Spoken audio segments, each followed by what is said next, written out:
Hey y'all, it's Dre from Under the Leaves, and I have another video for y'all today. I ordered a few plants from BWH Plant Co, and by a few I mean 4, and I wanted to give y'all a little bit of a review of the plants, the packaging, and all that good stuff. So starting up, in the box when you open it, you get this little packet, and it kind of like is a guide to welcoming your new plant. They tell you to like remove the packaging. They pack all of their stuff with moss at the top, like soaking wet moss transparently. Then they also recommend giving your plant soak if it's dry, and then putting it in a well-lit spot.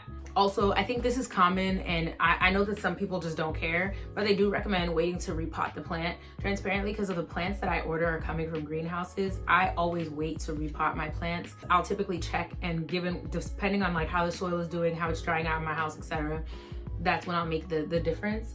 And I'm gonna give this the same like fair shake transparently. I'm gonna put it in a Acrobar greenhouse and put it under like good light. I'm actually gonna plug a grow light in and put it directly on top of the greenhouse, just so that it's getting constant light. So now let's move into the fun part, the plants. Okay, so I ordered 2 Alocasia and 2 Hoya because your girl got the Hoya bug real bad.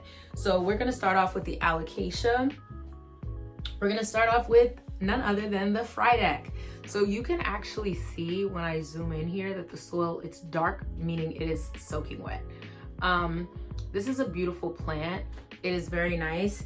My only thing that I want to mention, because again, I'm giving a fair shake, it seems like this plant came and they like cut off a side that was definitely browning before sending. One leaf is yellowing, which I did expect from a plant like the fried egg. And I will also say that I'm actually a little bit nervous that I have a leaf here that is, ooh, what is that on the back? Is that a piece of moss? Yeah, it's a piece of moss. My bad. They also packaged moss on top, like I said, but this leaf is mostly white. Like, obviously you can see that it is mostly white. That is kind of worrisome. I do hope that the next leaf comes out with significantly more green. I kind of like the Alocasia fried egg variegation that's like this one here. I'm trying to like, kind of like this one, or like the one there where there is a balance of green and white. I also really like the green fried egg as well, but this makes me a little nervous, but we'll see how it's gonna go.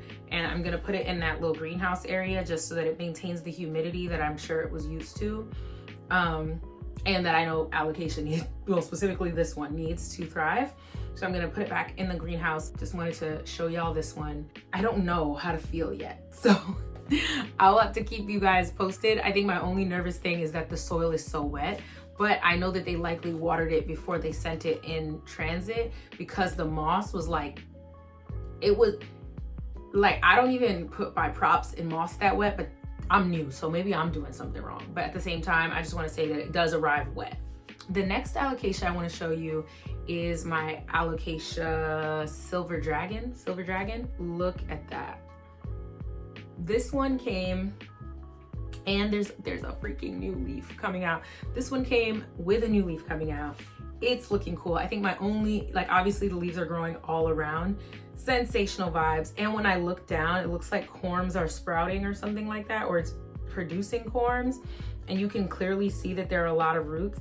My only thing is that it is a little bit wobbly in the pot. I am not repotting this I don't repot them until at least a month out, just to be safe. The only way I would do that is if it seems like it's in decline, and I'd likely not be repotting it. I'd probably be putting it either into moss or water or something like that. Really excited about this one. This is so beautiful, and I thought that this would complement my Cuprea really well. Now I'm gonna show y'all the Hoyas that I got. This is a Hoya crassiopetalata. I hope I said that right. The name is on the screen.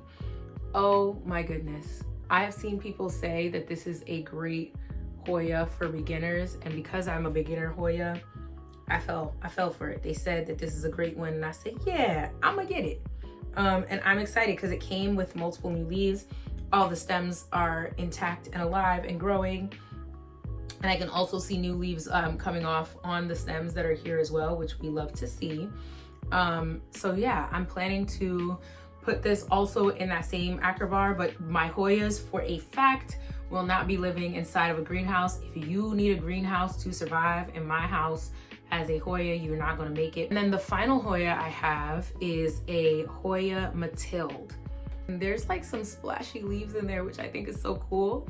The most recent leaves aren't like super splashy, but I didn't get the splash version. Yeah, no, I didn't get the splash version, so it's just cool to see like a leaf or two in there.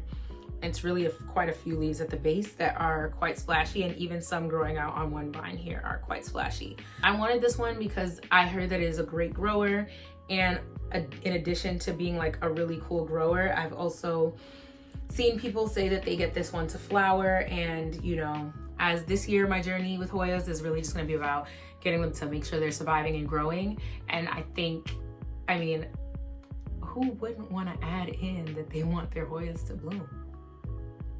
Like, everybody wants their Hoya to bloom, come on now. So I'm gonna add that one in as well. I will reconvene maybe like a month or so and let you know how the plants adjusted to my home as well. So thanks for watching, bye.